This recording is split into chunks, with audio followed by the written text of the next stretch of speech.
juta itu tidak perlu Pak sampai ke pengadilan.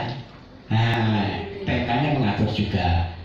Dan debitur lainnya itu kalau di bawah 5 juta, tapi dengan catatan kalau itu hapus lagi. Nah, kalau hapus buku ini ngapunten, kita belum bisa gitu ya. Jadi untuk yang debitur 100 juta dan kreditnya diperuntukkan untuk kur kersa, ya, tani gitu ya.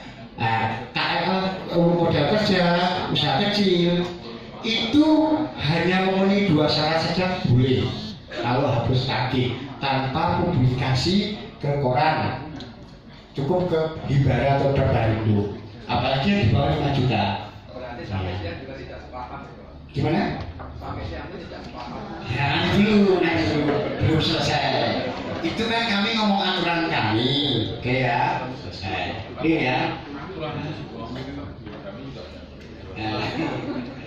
Masalahnya gini Pak, yang belum dipahami teman-teman di lapangan itu ya, ada ibaratnya 2 air laut yang beda masa jenis air dalamnya, itu pasti ada sekat pemisah yang tidak bisa disatukan.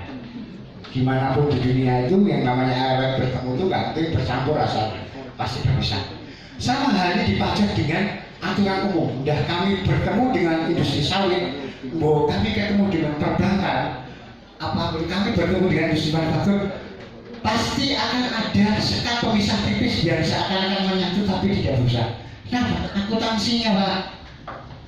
Akuntansi itu ada 12 cabang ya. Ada akuntansi komersial, ada akuntansi pemerintah, akuntansi sumber daya manusia, pemain bola, ya, ada akuntansi keuangan, ada akuntansi manajemen, dan ada akuntansi pajak. Akuntansi itu suka nggak suka merunut pada aturan yang berbeda.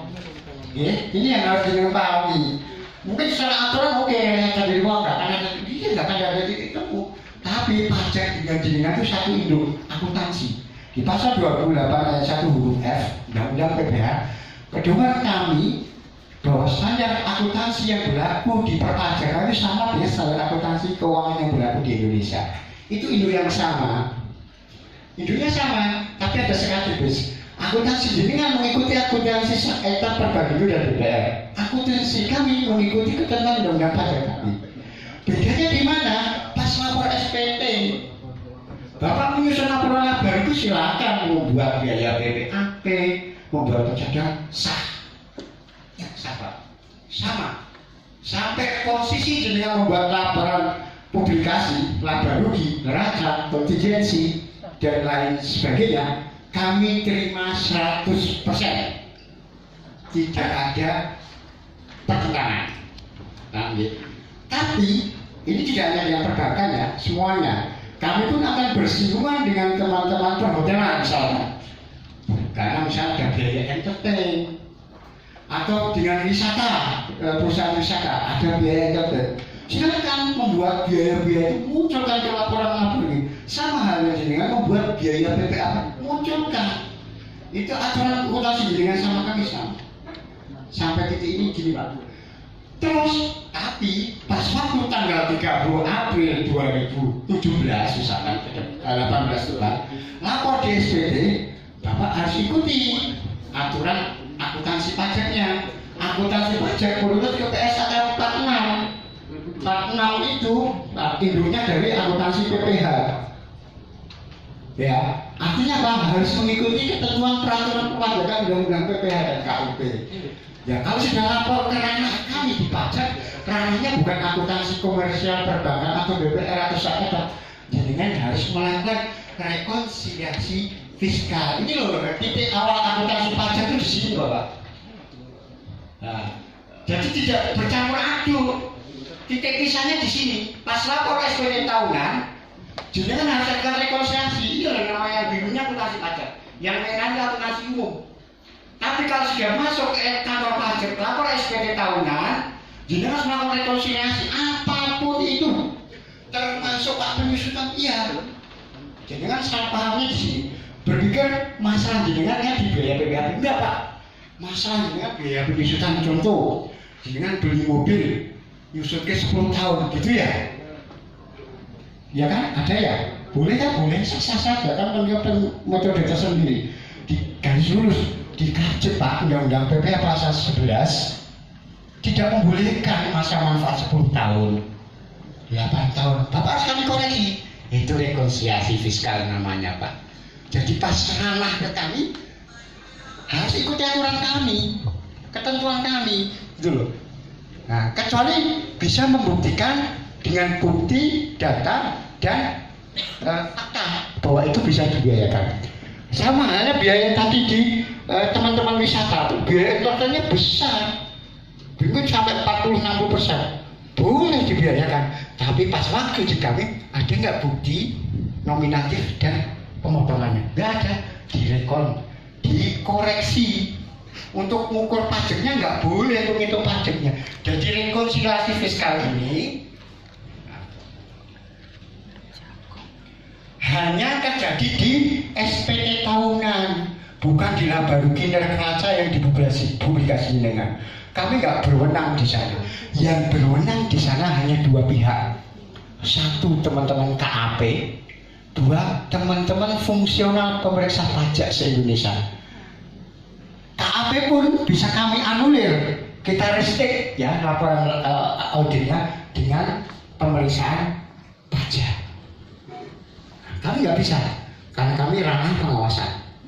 Yang kami lakukan hanya mengawasi rekon. Apa benar aturanmu di sana 10 tahun, di kami 8 tahun penyusutannya.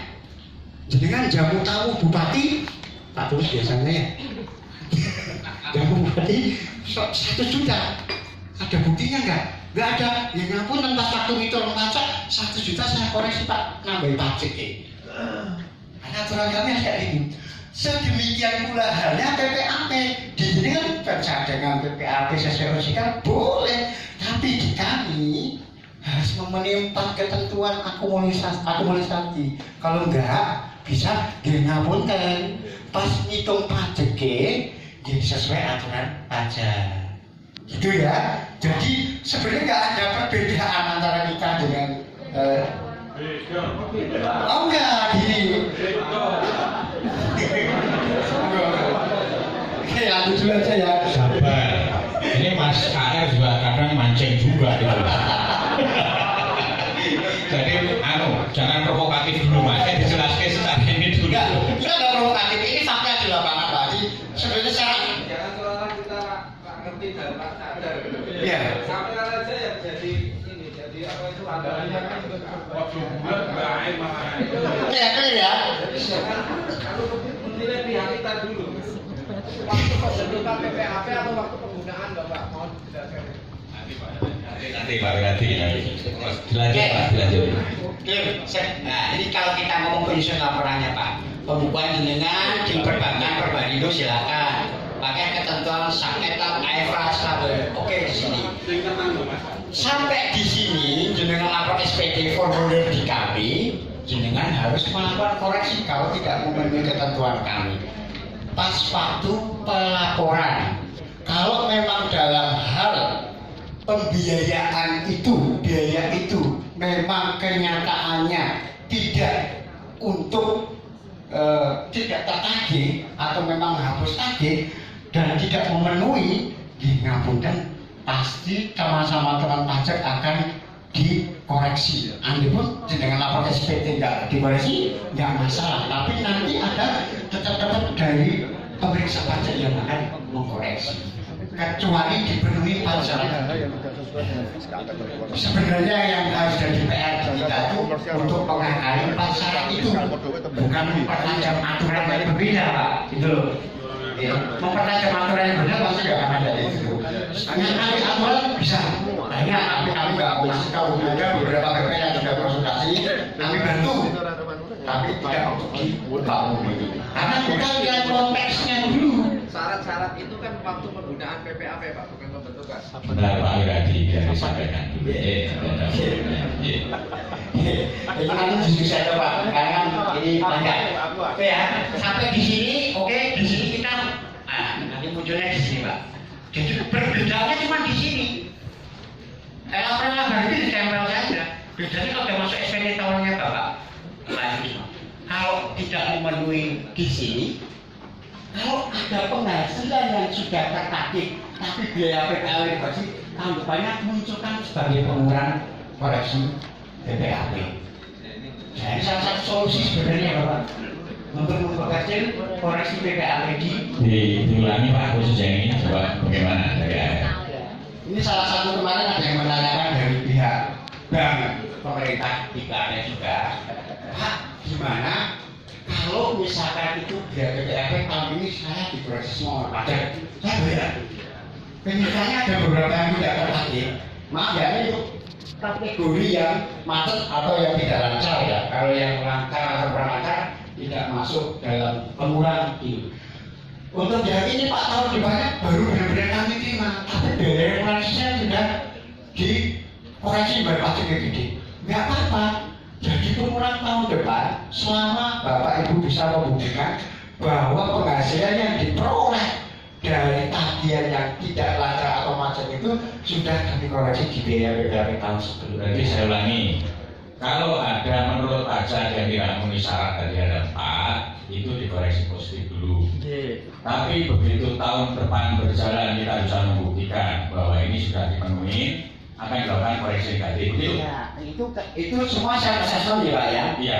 Kami tidak akan pernah bisa membuka atau mendalamkan kalau itu tidak diperiksa. Ini versi pajak dulu. Iya, kan? itu. Ini juga belum jalan keluar ya kayaknya, tapi tidak apa-apa. Belum, Ini sudah sampai belum Pak. Belum minimal kan bisa mengurangi bebannya. Jadi gesekan Bapak Ibu semuanya. Ya, tapi untuk kategori yang tidak lancar atau macet. Karena untuk yang PPAP lancar dan kurang lancar itu bagi kami kan 0 sampai 3 bulan ya, 3 sampai 6 bulan itu kan kriterianya Ini dipertegas Pak, kita kategori kolektif itu ada lancar, kurang lancar, diragukan macet. Ini yang mana Pak? sebenarnya kalau aturan kami macet Pak. Macet. Jadi untuk yang lancar sampai diragukan itu kami harus mengkoreksi biaya PPAP. Pada akhirnya memang pencadangannya kita koreksi ya secara fiskal.